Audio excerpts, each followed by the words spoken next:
I woke up in a cold, well-lit room. It was square-shaped and painted a dull gray. I was seated in one of two chairs facing a metal table. To my left, I saw a large viewing window. I could see my reflection in the glass. A mirror to allow others to see into the room, but would not let me see out, I thought to myself.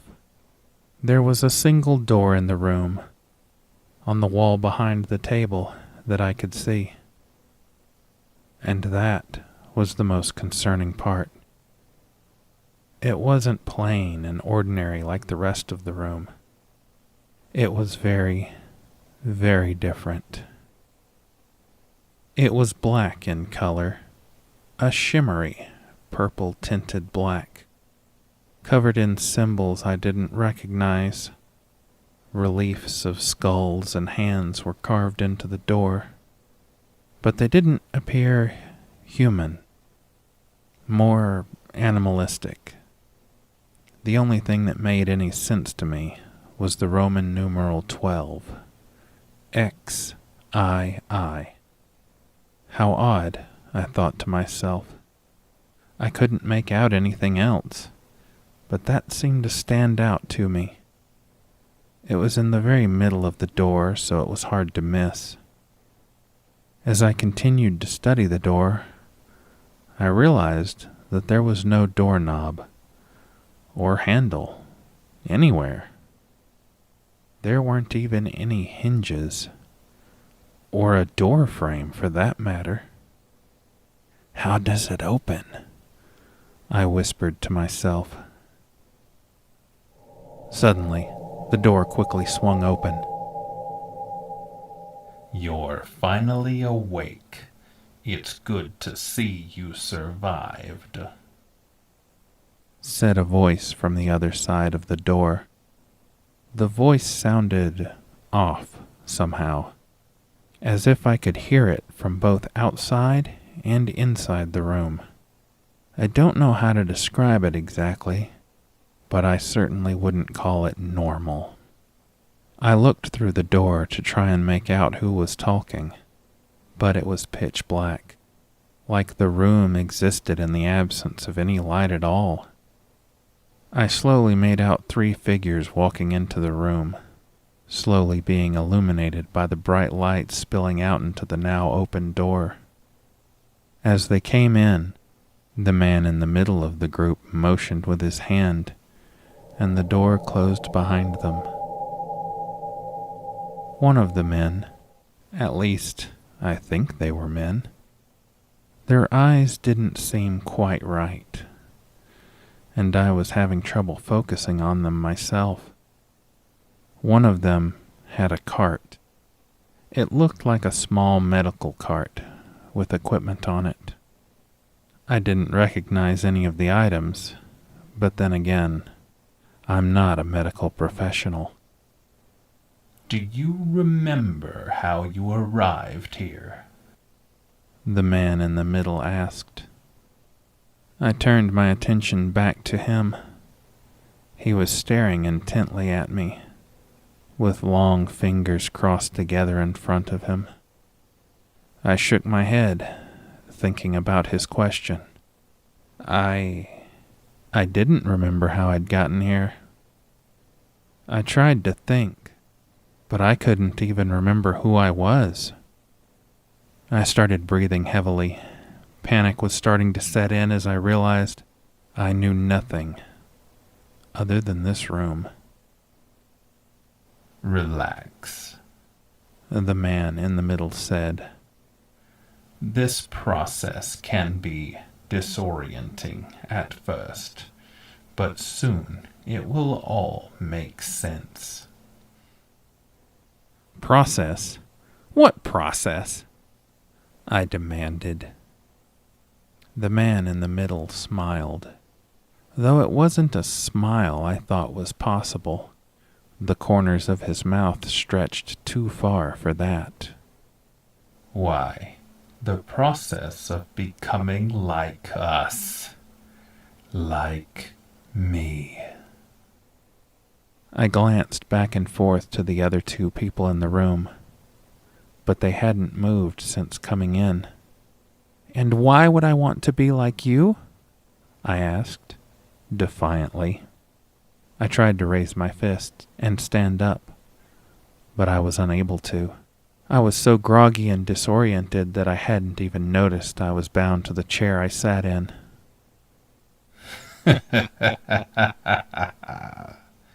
The man in the middle laughed coldly.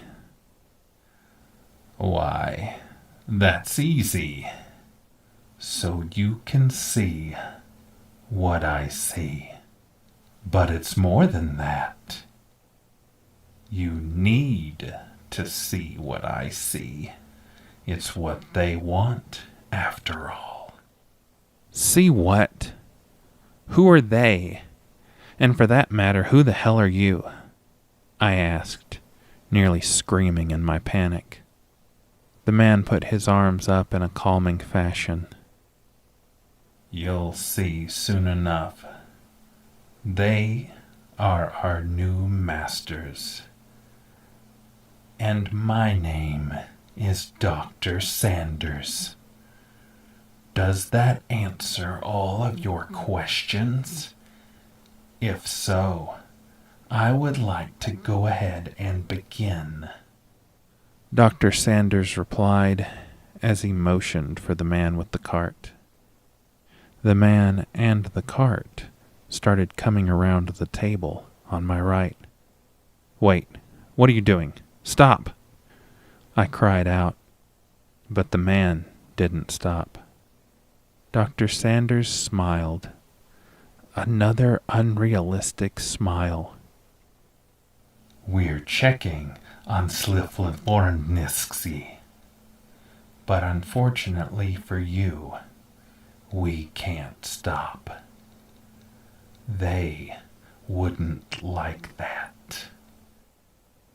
"Who wouldn't like that?"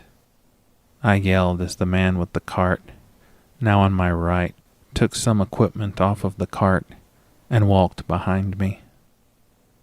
I believe I've answered that question already, and I won't be repeating myself, dear Taylor.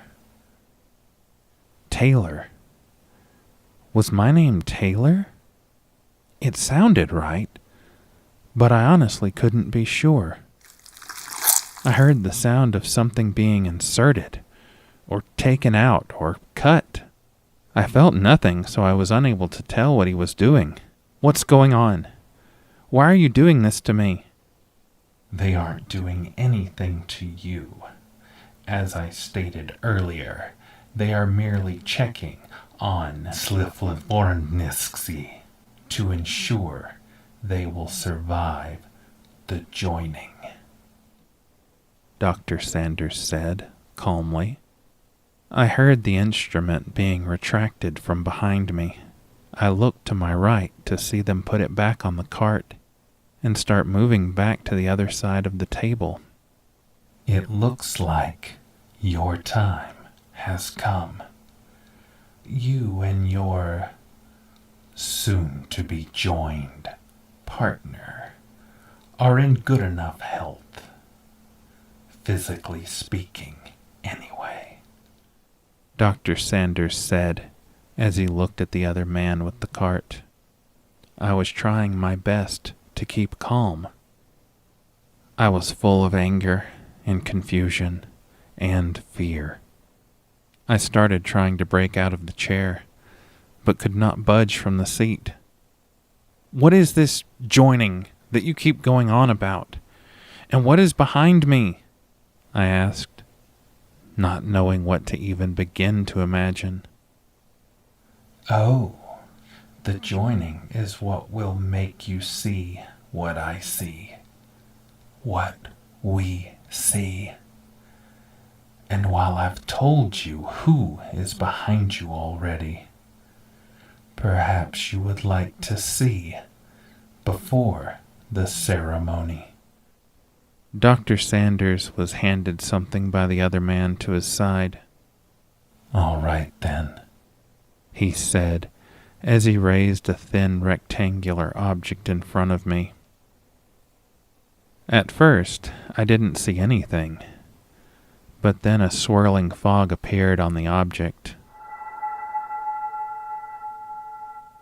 and a mirror was revealed. I couldn't move. I was too terrified once I saw what was behind me. But it wasn't behind me. It was attached to me.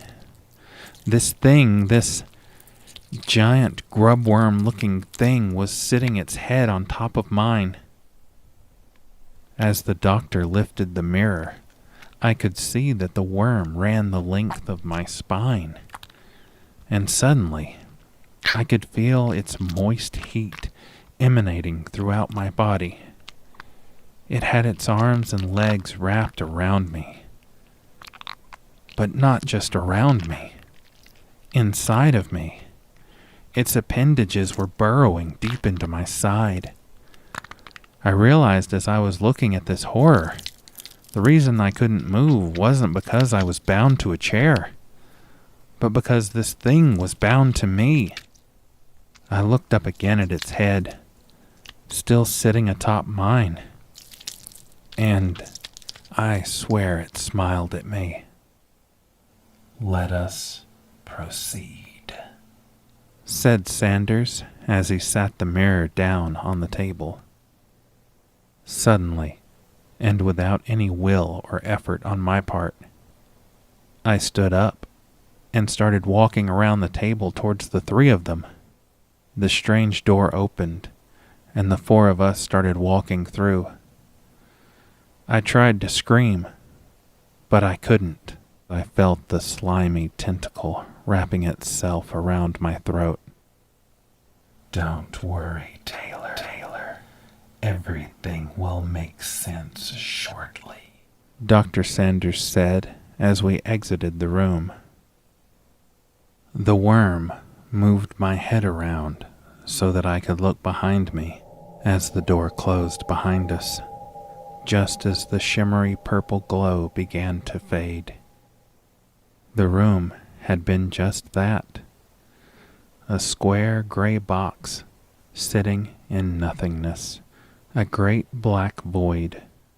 But there were others, 11 boxes to the left of mine, and one more to the right. I was trying to make sense of what I saw when the worm shifted my head back, facing front, as we continued forward, where I was barely able to make out a faint glow up ahead. "Do you know what I think will make them happy?" Sanders asked. "If we put you back where we found you, so that you can better serve them, and bring more to be joined." The worm behind me dug into my spine harder. I could tell it liked the idea. The light ahead was growing, and I could see some sort of altar with 4 pillars around it. "What do you think, Taylor? Would you like to head back to that rest stop in Kansas?" Sanders asked, happily. Kansas? Kansas? I asked myself. Wait, I had gone to Kansas. I was going to visit someone, I think. But I do remember a rest stop. There was a girl behind the counter, odd but pretty eyes. She had asked me if I wanted to go around back and have some fun. I did, but she'd taken me into the forest, and there was a giant hole in the ground, at least 20 meters wide, like a giant tunnel. And then I felt it. I remembered the heat on my back. I'd been led to a hive, or something like that, when the worm had attached itself to me. "Here we are," announced Dr. Sanders. The altar was covered in the same symbols, skulls and hand carvings as the door had been. The worm moved us onto the altar, face down. I couldn't see anything at all. Not that I could see much before in the darkness, but now I was just there, unable to move, unable to see, unable to hear, nothing but blackness. I began to hear a noise, a humming, a droning hum of life I would never be able to properly describe. "We're going to be great together," I heard a voice say as it trailed off into the distance. Sometime later, I sat up from the altar and looked over at Dr. Sanders and the two other men. I could see the men, but I could also see the ghostly silhouette of worms on their backs. I was no longer in total darkness. I could make out the outline of the giant cavern we were in. There was something else with us. There were worms everywhere. Translucent silhouettes of worms, like the one on Dr. Sanders' back. There had to be hundreds of them in the cavern with us.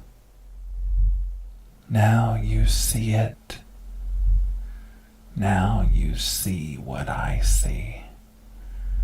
Now you see what they want us to see," Dr. Sanders said, staring directly at me. I did see, and I understood, in a way. Thoughts, images, and ideas began to flood my mind. I understood what I was now seeing was something that was just below the surface of our reality.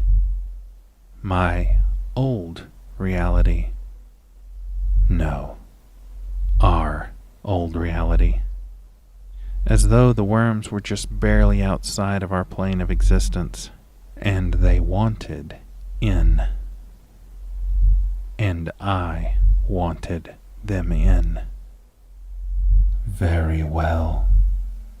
Let's get you to your new post," Dr. Sanders said, motioning to one of the men at his side, who turned and started walking towards one of the many tunnels leading out of the cavern. I started to follow him. I was in control of my own movements again, and I was eager to get to my post. We walked through branching tunnels for nearly an hour when I finally saw the light of the surface ahead. When the two of us walked out, I recognized it as the tunnel behind the rest stop, the one that I'd been found at. "Do you require any further guidance?" the figure asked. I would have answered him, but I was watching the large, otherworldly winged insects flying through the sky above us. One particularly large insect was sitting atop the rest stop building in front of us. I marveled at it, and I knew that one day that would be me up there.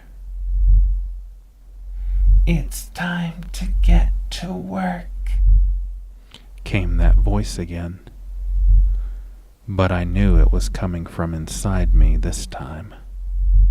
No, I don't think I need anything else. Thank you for your kind guidance," I replied to the other as I started towards the rest stop. It was indeed time to get to work.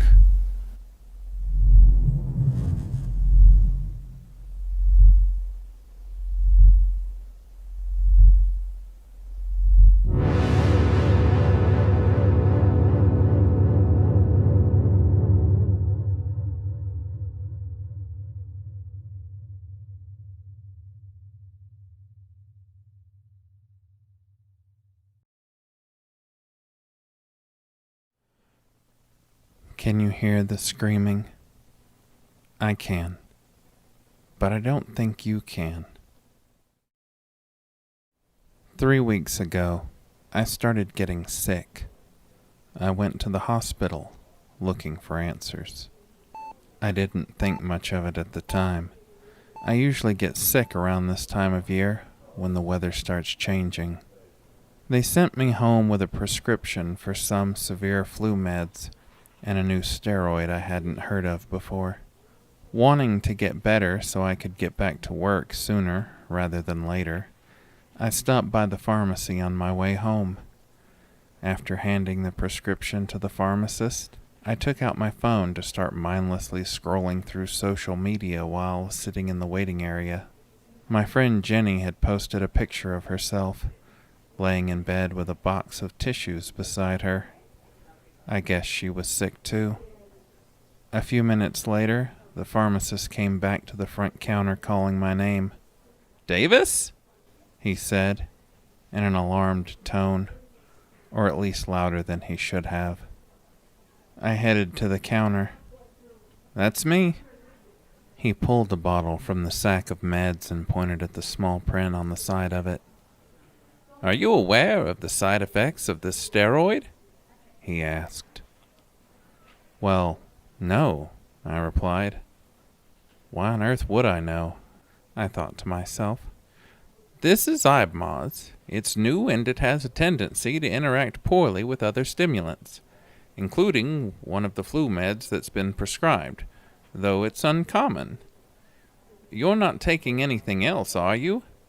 He asked, as he tilted his head and looked at me over the top of his glasses. Nope, I replied. All right, just don't take anything else other than what's been prescribed to you, and you should be all right.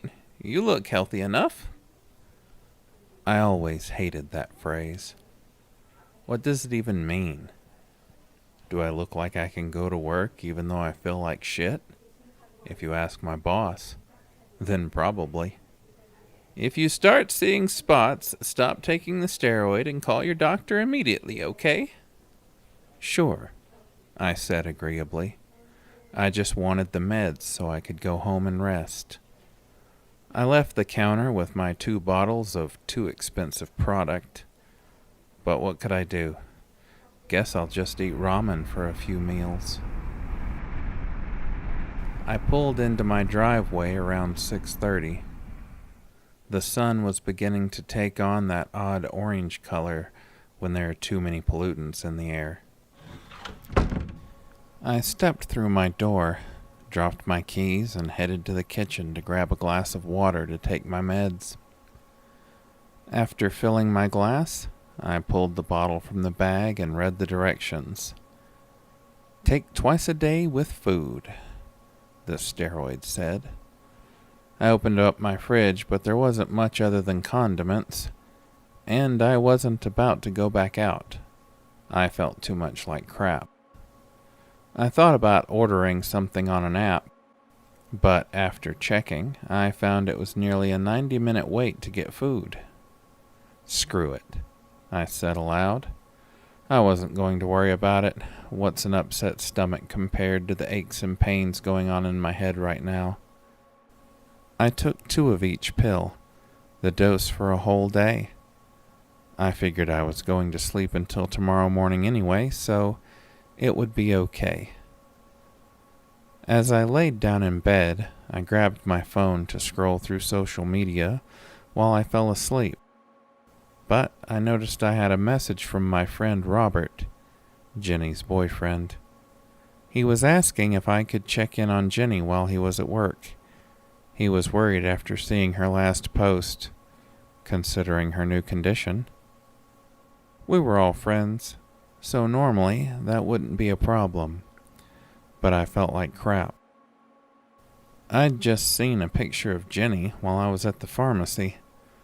I opened up the app and pulled up Jenny's profile page. I saw the picture with the tissues from earlier, but there was a new one. It was a close-up of her face, and she was pulling down on her lower eyelid to show the camera something. I couldn't quite make out what I saw. My vision was getting darker. But I could see what looked like a small, rainbow-tinted puddle in the corner of her eyes as I drifted off. Was that a spot?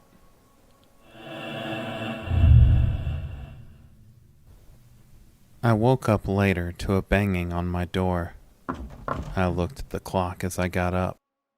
It was almost 11:15 in the morning. "Hold on, I'm coming," I said loudly as I stumbled out of my bed. My vision was kind of blurry, and I was having a little trouble focusing as I got up. My head was throbbing, with an intense point of pressure at the back of my skull. Probably still sick, I thought. I'll need to order some food and take some more meds after this, I thought to myself. The bangs came loudly again from the front door. "Coming!" I yelled. I looked through the peephole and saw Jenny, bouncing nervously back and forth on each foot. I shrugged to myself. We're both sick. What's the harm? Maybe we can keep each other company. I opened the door, but before it was even halfway open, she burst through the door. "Do you hear it?" she yelled as she came through, quickly pushing the door closed and locking it behind her. "Do you hear it?" she said again, but louder. "Hear what?" I asked, my head still pounding. The screaming. I hear it everywhere, from everyone. Robert woke me up an hour ago screaming at me, just screaming. He wouldn't stop. I tried to make him stop, but he wouldn't listen. He just kept screaming at me. I fought through the headache to reply. "Well, what was he screaming at you about? Did you fight with him or have a misunderstanding?" I asked as calmly as I could manage through her yelling. "No, you don't understand. It was just screaming. For no reason. I yelled at him for 10 minutes to stop screaming. But every time he opened his mouth, he just kept screaming. I left and drove away when I couldn't get him to stop." Whoa, it's okay, I'm sure things are fine," I said, even though I wasn't sure what to believe. "No, things are not fine. On the radio, people on the sidewalk, it's all screaming, wailing. It's just crazy. No one sounds right. Everything is just wrong." The pounding inside my head grew stronger. "Listen, I'm sick, and the volume of your voice is making it worse. Please lower your voice," I said, motioning for her to stop. I paused for a second as something dawned on me. "Wait," I said slowly, trying to gather my thoughts. "Do I sound like I'm screaming?" "No, but you're the 4th person I've tried. Everyone else just screamed when I called them. You didn't answer, or I thought I'd try coming over, but... Did you just say you were sick too?" "Yeah, I think I just slept for over 13 or 14 hours, actually," I said as the ringing in my head started getting worse. "I need to eat something," I said as I turned toward the kitchen. "Wait. Your eyes." "Yeah, I'm tired." "No, they look like mine." She took out her phone and took a quick picture of me, nearly blinding me with the flash. "Here." she said. I looked at the picture and quickly noticed a rainbow-tinted spot near the iris of my left eye. "The hell?" I said as I grabbed the phone to examine it closer. "Hold on." she said as she ran to my couch and grabbed the TV remote. "What do you hear?" she said as she turned on the TV. It was ungodly. I could see the reporter move her mouth, but the sounds coming out of it were like a banshee, like some horrid creature from hell. What is this? What the hell is this? I yelled as I covered my ears. That's what I hear. That's everywhere, from everyone, but you. Jenny said at a near whisper, as a tear started rolling down her face. No! No! I ran to the bedroom and grabbed my phone. Pulling up my call history, I tapped the screen to redial the clinic I had been at yesterday afternoon. I walked back towards the living room as I listened to the ringing, waiting for someone to pick up. The ringing stopped. Hey, turn off the TV, I said to Jenny as I waited to hear the receptionist's voice. Jenny turned off the TV, but the screaming didn't stop. It was just replaced by a more shrill, wailing noise from the phone. Hello? Hello, can you hear me? I said into the phone. The wailing paused, but quickly continued again on the other end of the phone. I threw the phone down in disgust as I put my hands over my ears. What the hell is going on? I said as I sat down on the couch. Jenny picked up the phone and ended the call. She tapped a few buttons on the screen and handed it towards me. We can still read. I took the phone, staring intently at it. Sure enough, I could still read the text posts. I almost clicked on a video someone had posted, but quickly stopped myself. I didn't want to hear the shrieking again. I saw a new post from Robert. He was asking if anyone had seen Jenny, saying that she wasn't okay, but to call him if someone saw her. I went to my window and looked outside, trying to calm myself. A neighbor's kid was running by on the sidewalk below. The tiny terror had now been cursed with a new, more horrifying voice, like a demon giggling at a new person to torture. I closed the blinds, for whatever good that did to block the noise. I sat on the couch, I covered my ears, and I prayed it would all go away.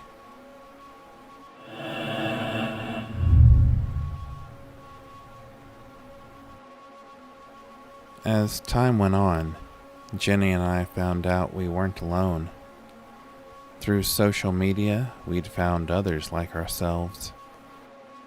The news reports that slowly started coming out, that we could read, told a confusing story, the details of which differed depending on the venue. But they all had one thing in common. People were unable to hear other people's voices or words. We could only hear screaming. Days passed. We found that books, comics, and printed media had become our best friends, a replacement for TV and movies. We could still watch these things with the sound muted and subtitles turned on, but it didn't stop the actors' mouths from hanging open in an ever-widening, never-ending scream. Robert had come over eventually. By covering his mouth and other expressive gestures, we convinced him to stop trying to talk to us. We communicated through text and handwritten notes during his visits, which are growing more and more frequent. I can see how this hurts him, not being able to express his feelings verbally. That doesn't stop him or his love for Jenny. He still brings us groceries and food while we stay locked away in my apartment, now soundproofed to give us some relief from the shrieks of people passing by. There are support groups growing online. Chat rooms and forums are becoming more prevalent than in recent years. It helps, but it will never make this feel normal. Something is coming. I hear it every time I'm near Jenny. A little louder each day, like an agitated cat who hasn't been fed. But what can I do other than be a good friend, make her comfortable, and play wordless classical music through headphones wrapped around her swelling belly for the new life growing within? Can you hear the screaming? I sure can. But I don't think you can. Not yet, anyway.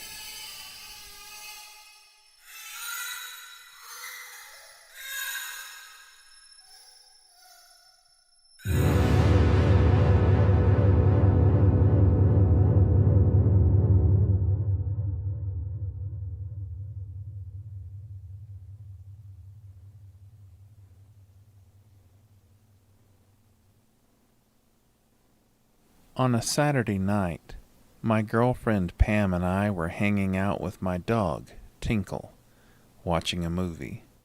A cheesy rom-com.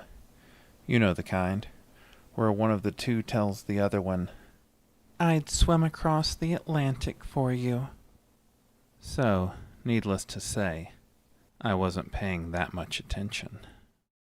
The room was dark, with only the glow of the TV as a source of light.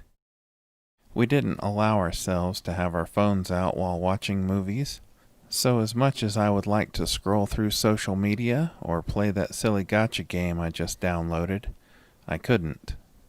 She watched my action flicks without distraction, so I should be able to make it through one sappy movie. You're not thinking about playing with your phone, are you? She asked, as she poked me in the side. What? No, I would never. I was just thinking that I could pet Tinkle better if he were on my lap, I said as I reached down to pick up Tinkle and put him beside me. I gave her a sly smile as I gave Tinkle some scritches. We were almost done with the movie when Tinkle stood up a bit in my lap. I looked down when I felt his claws dig into my leg a little bit. I poked him, trying to get him to relax, but when I touched him, he was rigid and wouldn't soften to my touch. I tried to study him a bit in the low light of the room. He was staring at the sliding glass door that opened into the backyard to my right. "What is it, boy?" I whispered. I turned to look through the window, expecting a raccoon in the yard, or maybe a coyote. We did live pretty far from the city, so sometimes they do wander into our neighborhood.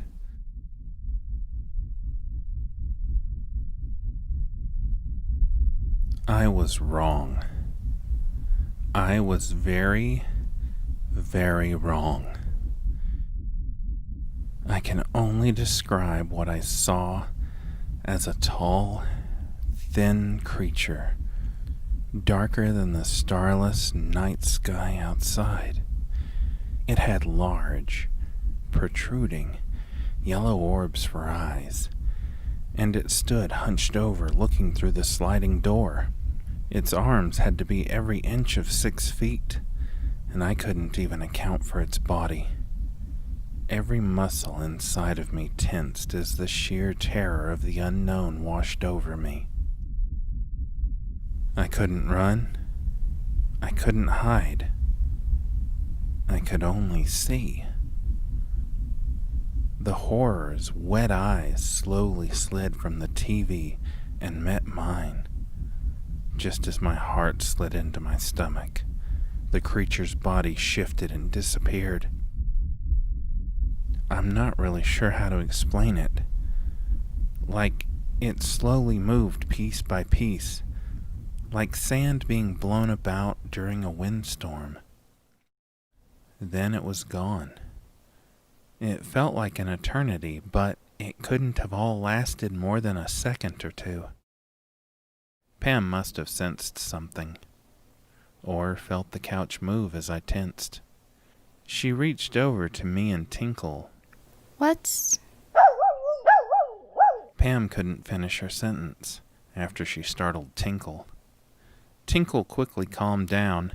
It was like he was making up for lost time barking at what was no longer there. I could feel myself breathing again, like I'd been holding my breath for far too long. "Holy shit!" I said as I let out a sigh. What happened? Pam asked. I started, but paused. I'm not sure. I saw something outside. I think? Tinkle sure seems to think so, don't you, Tinkle? Pam said playfully as she gave Tinkle some aggressive pets. I thought for a second, and it did seem like a dream, or my imagination, or something. I looked back out again, and nothing was there. I guess it just looked like something was out there? Shadows, or something playing a trick on us? I said as I joined in the petting of Tinkle, who seemed to be just as happy as he'd ever been. We can get back to the movie. Sorry. Yes, please. We're at the good part. She said as she rewinded the movie for a few minutes and started playing it again. I looked at the TV screen, but I wasn't actually watching. I was trying to reason it away, make sense of what I had seen. But I couldn't. Sure, the body, the blackness that I saw, I could say that was shadows or something. But those eyes I saw seemed like they were nearly pressed up against the glass. And they were so big. I took one quick look back outside. Nothing was there. I sighed to myself, decided to forget it, and get back to the movie. Besides, Tinkle seemed over it. I guess I should be too.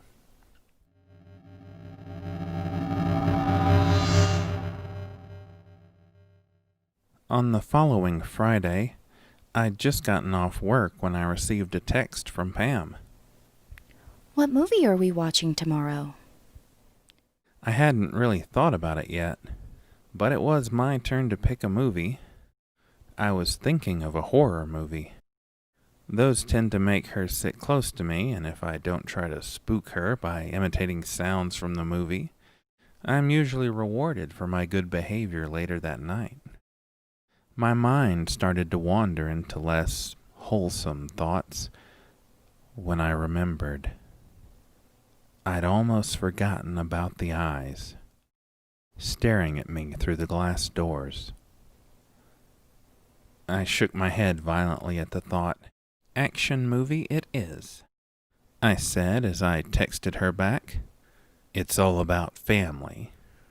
To which she responded with a frown emoji.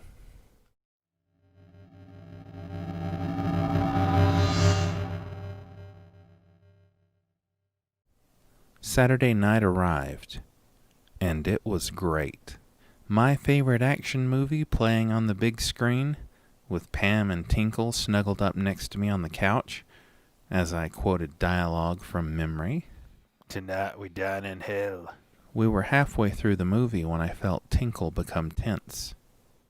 I was so engrossed in the movie, I had already forgotten the feeling of last week. I took a quick glance down at Tinkle, and he was staring toward the glass doors again. I need to get some blinds or curtains for that, I thought to myself, and decided to ignore it and go back to the movie. A few minutes later, I heard a soft growl from Tinkle. I looked down and he was staring out the window. I shouldn't look, I told myself. I gave Tinkle a pet and turned my eyes back to the TV, though it was getting harder to pay attention. I heard a tapping on the glass a few feet away from me. I slowly looked over at Pam, but she didn't seem to notice. She was still watching the movie. I shook my head. This has to be in my mind, I said to myself. But then I heard the tapping a second time. I shouldn't look, I told myself again as I kept my eyes glued to the TV. The tapping came again, and louder. It was about to break the glass. It didn't even sound natural anymore, like it was echoing in my head. I looked over at Pam. She seemed oblivious to the sound, giggling at the ridiculous car chase on screen. Is it all in my head? I asked myself. It has to be, right? My mind is playing tricks on me. It has to be. But then I looked.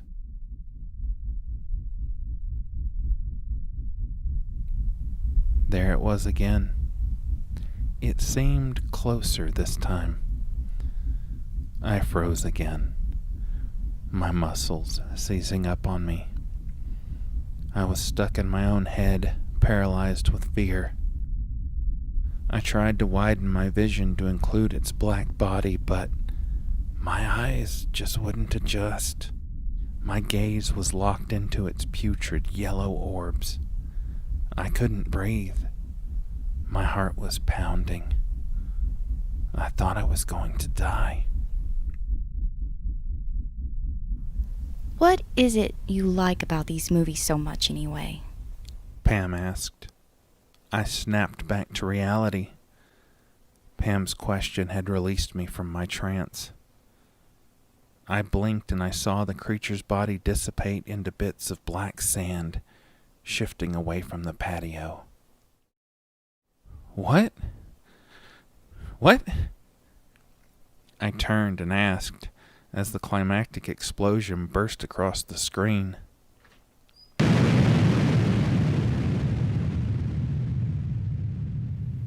Why do you like these movies so much? They just keep getting more and more ridiculous. I bet the next time they'll be driving cars in space or something. Pam replied. I caught my breath as the terror began to fade. I looked at the TV screen and then back outside. Nothing was there. Yeah, you might be right. Heck, I hope so, I said, relaxing back into the couch. You hope so? You hope so? Wouldn't that be too over the top? Never, I replied. Even though the conversation was a good distraction, I couldn't stop thinking about the shape outside. Was I going crazy? Was something wrong with me? I looked down at Tinkle. He had slumped back down between the two of us on the couch. Maybe I'm imagining something, but Tinkle couldn't possibly be, right? My mind was moving 100 miles a minute as I tried to make sense of it. But I couldn't. And I just couldn't forget about those eyes.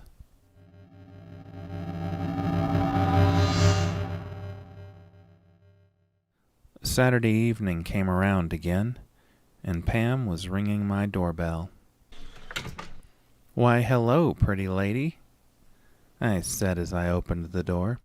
Ditto, she replied, stepping through the threshold. As we entered the living room, she noticed the new curtains I had put up. Trying to keep the boogeyman out? She asked. Not wanting to seem scared, I replied, No, the sun mostly. It's pretty bright if I try to take a nap during the day. Pam made a face like she didn't believe me. And maybe a little bit for the boogeyman, but mostly for Tinkle, so he doesn't get spooked. Well, won't Tinkle be just the happiest little dog on the street now? I guess he will, I said as I looked over at Tinkle, who tilted his head at me in confusion. The pizza arrived about 30 minutes later, and I tipped him a little extra. I was feeling good about tonight. Pam had rented another sappy rom-com. This one was from the UK, so I knew it would be extra sappy due to the accents. Time passed, and I let myself get caught up in the cheesy love story. I was feeling pretty good. We were halfway through the movie, and Tinkle hadn't shown signs of fear. The titular male figure was figuring out what he had done wrong, starting the grand romantic gesture of racing to the airport before the heroine got on the plane to go back to her home country. Then I heard it. The tapping on the glass. I didn't shift. I didn't move. I acted as though it wasn't there.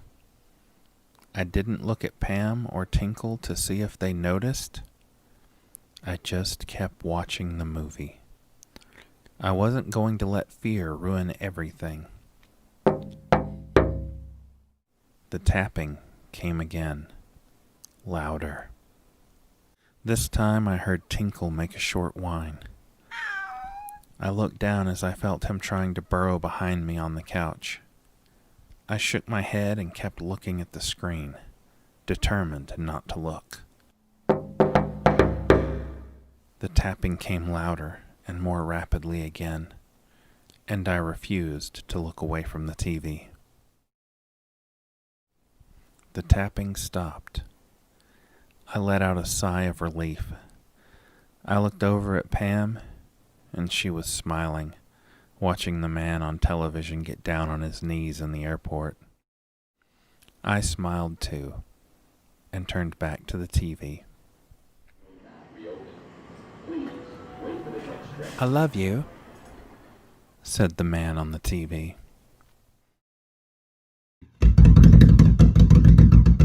Loud bangs erupted from the wall near the patio.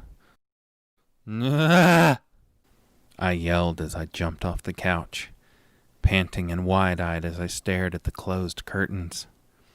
I couldn't catch my breath. I didn't know what to do. I looked over at Pam. Surely she had something to say. But Pam just looked over at me, calmly. You might as well open the curtains.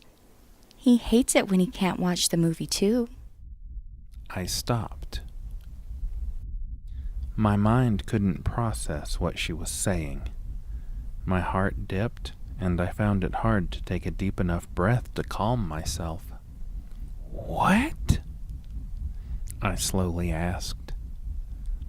Pam paused the movie and pointed towards the curtains.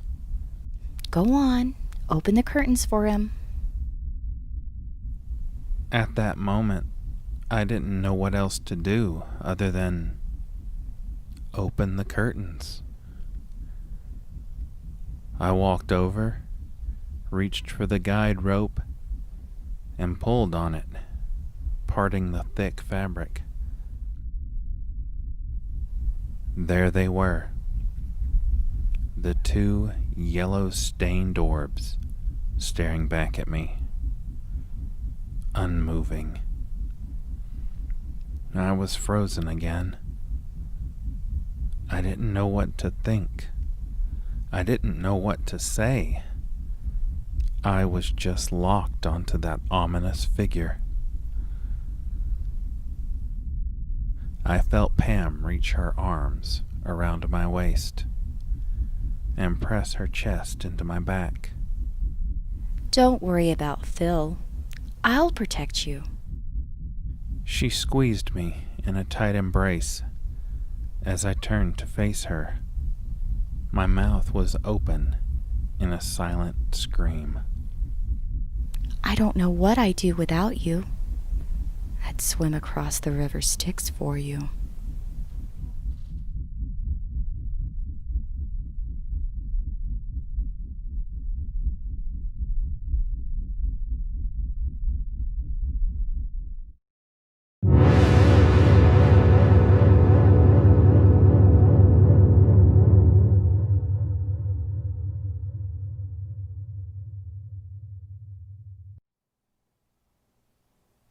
I can't stand clowns. Most aren't even funny. I've never liked them. I honestly never understood why parents rented clowns for birthday parties or any other kind of entertainment event. At the end of the day, they don't even know who's under that clown wig or makeup or whatever prosthetic they use to cover their face. It's downright creepy. I mean, if some deranged individual decided that they wanted to take the place of a birthday clown in some rich neighborhood, it wouldn't be that hard. They would just need to stop, pay off, or even kill the real clown, drive to the job, and after putting on a shitty show for some tiny tot, go through the house to get to the bathroom, or some other lame excuse, and have a little free reign over the contents of a purse, a closet, or even an underwear drawer. Do you understand that? You're inviting some creepy person into your home, paying them, and they might just be there to prey on you in some way or another. How effed up is that? You know when you see them around Halloween, chasing people and being creepy? Hell, local news outlets get a hold of these stories and sensationalize them. It's no wonder that there are so many copycats who reenact those news stories. It's probably some kind of sick thrill to them. They probably work in an office building, in a cubicle next to you, but 1 month out of the year they run around parking garages trying to scare and torment people. Not that there aren't other people out to scare you during October, but classless clowns are the worst. Plus they dress up in a ridiculous outfit, so it's not like you could identify them if they actually decided to attack you, or worse. What are you gonna do? Tell the cops Bobo Foo-Foo stole your wallet at knife point? Well, I mean, you could, but it's not like they could do much with that. I've heard that the best option is to act scared and run away, giving the clown the thrill that they are seeking, and the clown won't try and go after you further. Some say ignoring them is the best way to go. I'm honestly not sure.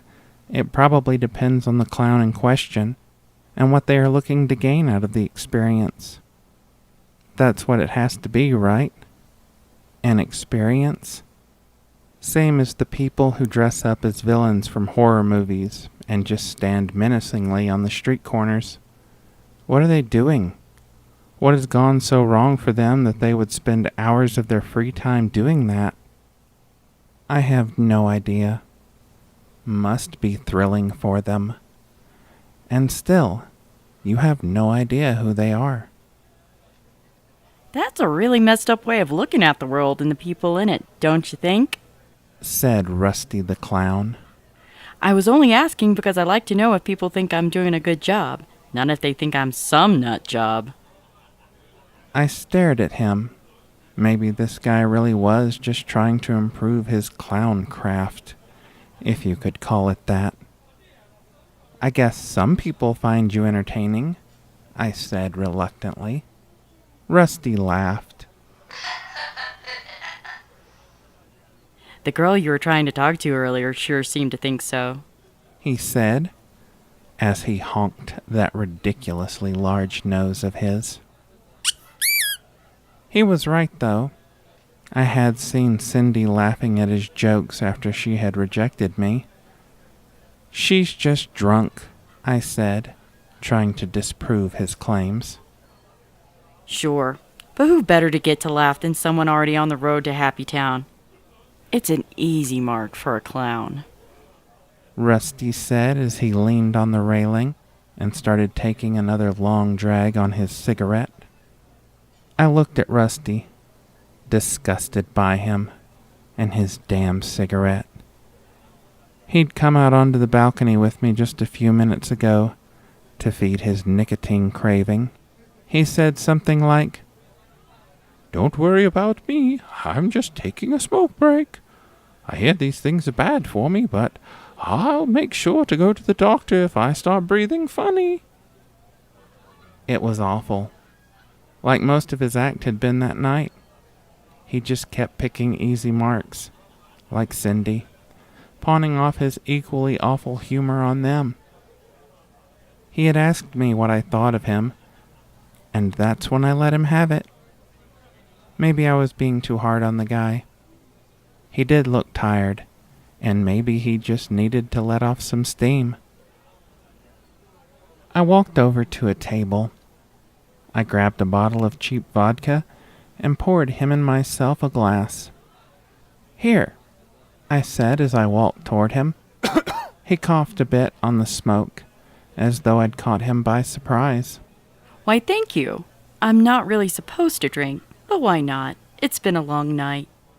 He took a quick sip, made the face you make when you drink cheap alcohol, but followed it up with a stupid clown grin, accented by that garish makeup. You know, if you boil a clown in this stuff, you might end up with a laughingstock. "Ha ha," I said, trying to make it the weakest laugh I could. I was growing to hate him by the minute. "What's your name?" I asked. Why, my name's Rusty. What's yours? "No, I mean your real name," I said sternly. Rusty's tie shot up, freeing itself from the awful red jumpsuit he was wearing. Oh no, that is my name, and clowning's my game. I can't even make cheap conversation with this guy. But who cares about that now? I thought to myself. "All right then, Rusty," I said as I lifted my glass. "Here's to your health." Rusty smiled, a seemingly genuine smile. Thanks. We clinked glasses and took big swallows. "Have a good one," I said, turning to walk to an empty chair at the other end of the patio. As I sat down, I decided to keep an eye on Rusty, study him a bit, see what I could learn about him. He seemed more or less all right. What made him want to be a clown, though? I'll never know.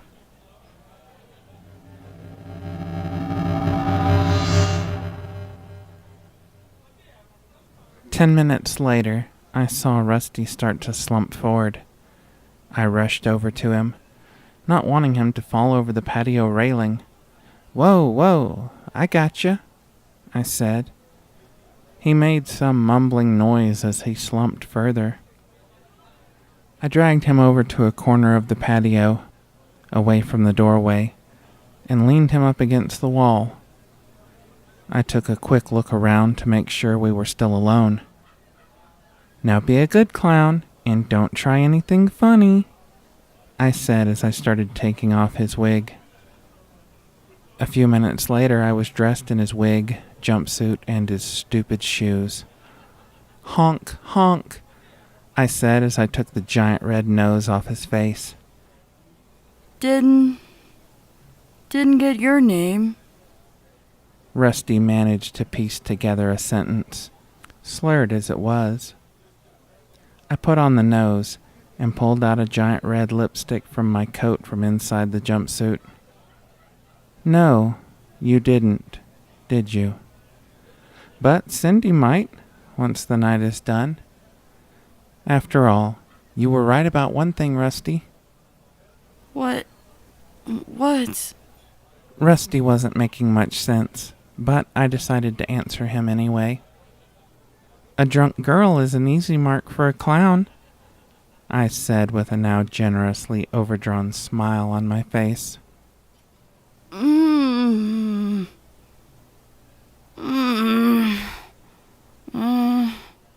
Rusty exclaimed, unable to put words together now. Cheap vodka is a great carrying agent. It always tastes like shit. "Don't worry, Rusty," I said as I gave him a pat on the shoulder. "Bobo Foo-Foo will make this a party they'll never forget." I headed back to the patio door, my next move already planned out well in advance. I was going to lure the guests out one by one, starting with Cindy into the kitchen. Once there, I'll murder each one of them with a cast iron skillet.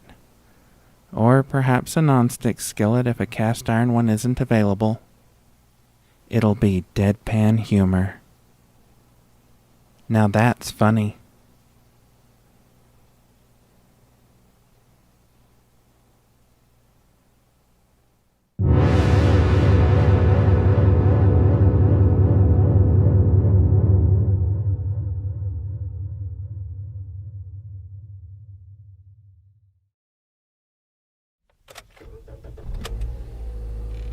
It was late afternoon as the gentle snow began to fall.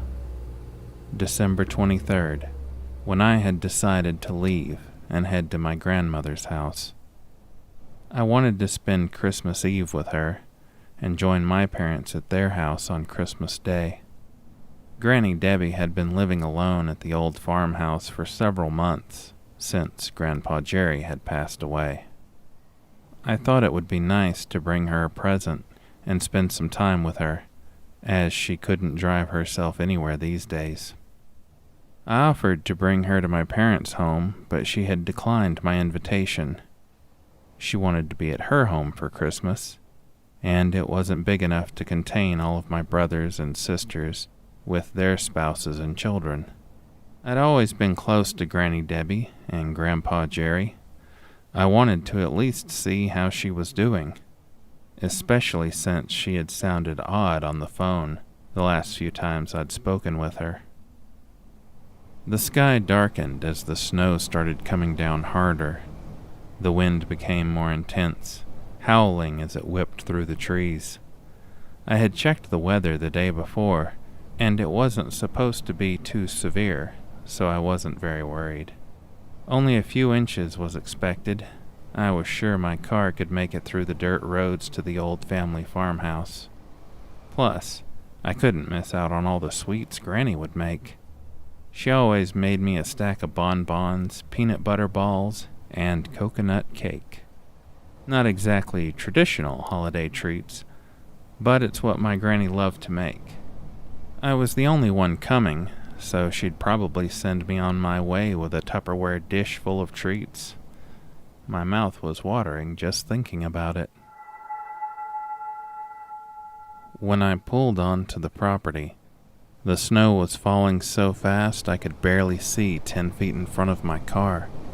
My headlights were reflecting off of the snowfall, partially blinding me.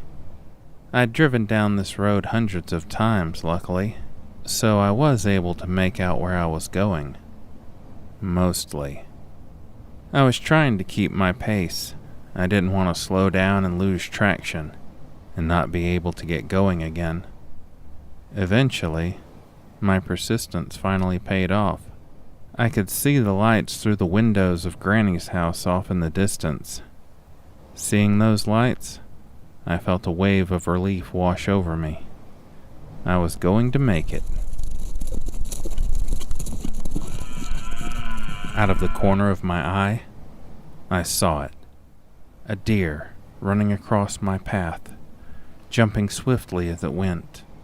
I'm not sure what made it want to run in front of my car, but I had to do something. I slammed on the brakes to avoid hitting it, for its sake, and for mine. I started sliding in the snow, and the deer took one final leap as its body slid across my windshield. I heard the clip of its hoof hit the window right before it landed in the snow next to the car.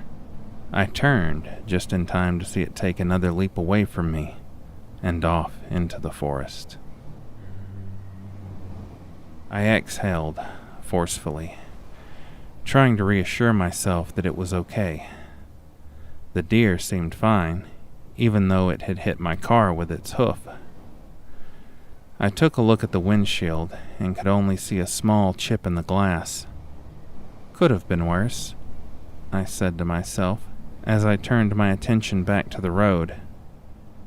I had slid off the path a little, but could see where I needed to get back to.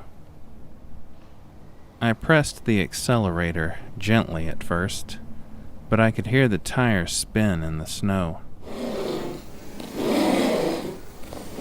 I tried pressing again, faster, but they just kept spinning.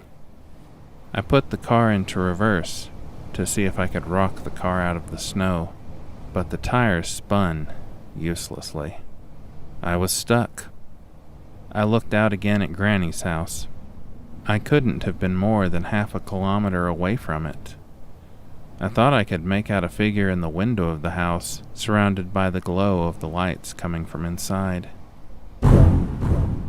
Something hit the car, shaking it violently. Something big. I tensed up and grabbed the steering wheel tight. I heard the car being hit again. The second time I could feel it was coming from behind me, like something was jumping on the trunk of my car. I looked in my rearview mirror to see what was going on, but I could only see snow falling down, tinted red by my taillights. Then I saw it, or part of it. A large, bulky figure appeared from the snow, rushing towards the car, slamming into it. I heard something snap within the frame of the car. I finally broke myself out of my trance and tried to hit the accelerator again. This time I didn't hear the spinning of my tires in the snow. I looked around and I could tell the car had been moved forward, probably by the last crash. But whatever it had done to my car, I wasn't going to be moving any further. I looked back in my rear view to see its arm slam onto the lid of my trunk. It let out a low, guttural growl that grew into a shrill howl that made the hairs on the back of my arms stand on end.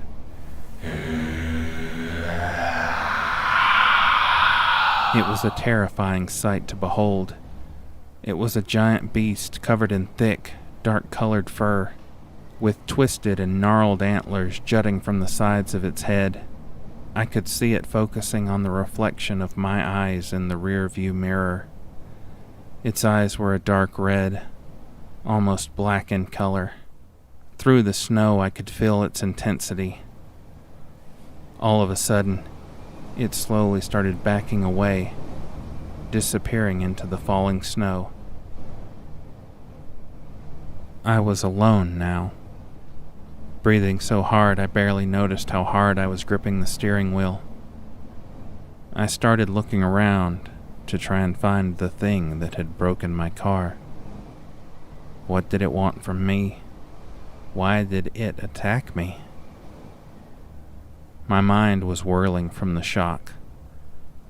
I finally settled on the fact that, whatever it was, it had broken my car to strand me out here.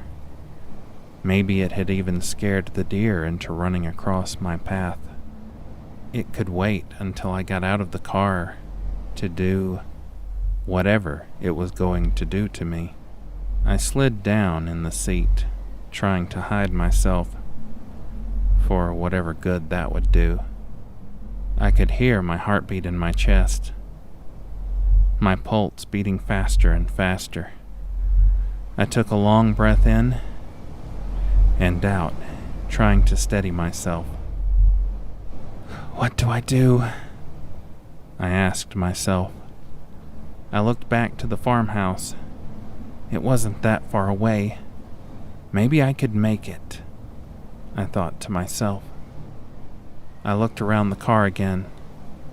I couldn't see much, only what the lights of my car would let me see in the growing white vortex of snow around me. I can make it. I didn't want to get eaten or killed. There were guns at the farmhouse. I could get one of those and maybe take care of this thing before it took care of me. I took one last look around the car, slowly scanning for any sign of the thing.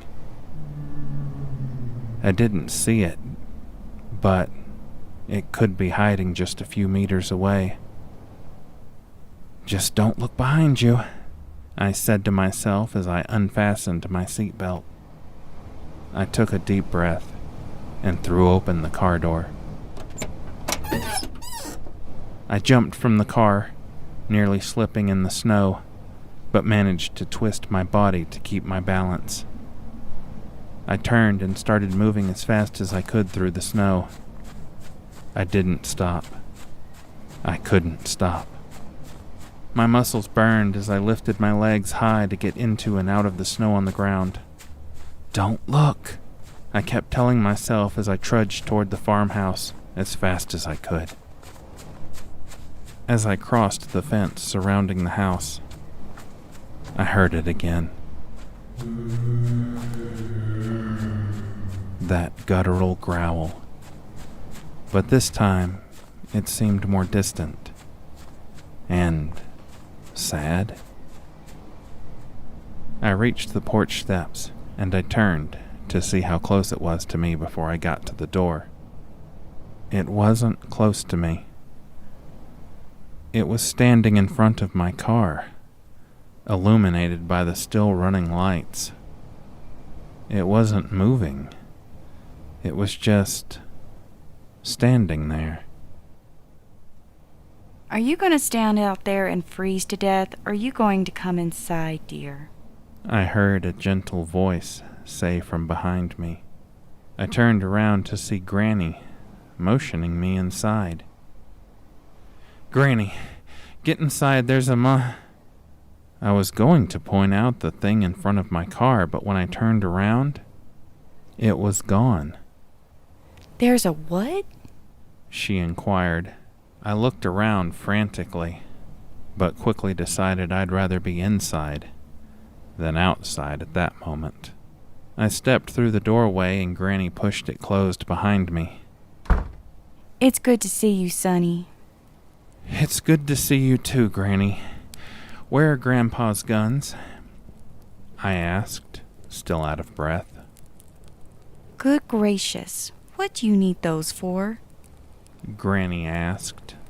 There's something out there, Granny. Something big. It's got these weird horns in it. Oh dear. That's your Grandpa Jerry. You don't need to worry yourself none about that, Granny said. Now come on in the kitchen. The bonbons are still warm. You like them when they're still warm. I tried to time it for when you got here so you could enjoy them. No, Granny, you don't understand. This thing is huge and covered in fur. It's not Grandpa. Grandpa's gone, Granny, I said, catching my breath. Granny grabbed my arm and started pulling me towards the kitchen. Oh, I know he don't look it. And yes, he's passed on from his human life. He's moved on to be with the forest, a guardian. But he'll always be my Jerry. Now come on over here and try one of these. I added some nutmeg and citrus to these, and I want to know how you like them, she said, as she handed me a bonbon from a platter on the kitchen table. I took the bonbon, but just stared at Granny Debbie. Granny, that's not... Oh, hush. I know you young ones with your phones and your internets aren't in touch with the old ways. But one day I'll join him, and maybe you will too. Not your daddy, though. He's always rejected the old ways. Now hush up. I don't want to hear no more about it. Now tell me how the bonbons are, she said, with the sweetest smile I'd ever seen. Her eyes were lit up, waiting for me to eat it. I looked down at the bonbon, and then I ate it, all in one bite. I chewed on it for a moment as I tried to put together what she was talking about. But I just couldn't. Was she losing her mind? Or was I? I know what I saw, but I couldn't imagine that thing was my grandpa. Though it didn't attack me. Was it trying to help me? Well, how is it? Granny asked. I stared at my Granny. Her eyes were glowing as I ate the bonbon. It was good. The little hint of citrus really brought out the chocolate. They're really great, Granny. I loved them.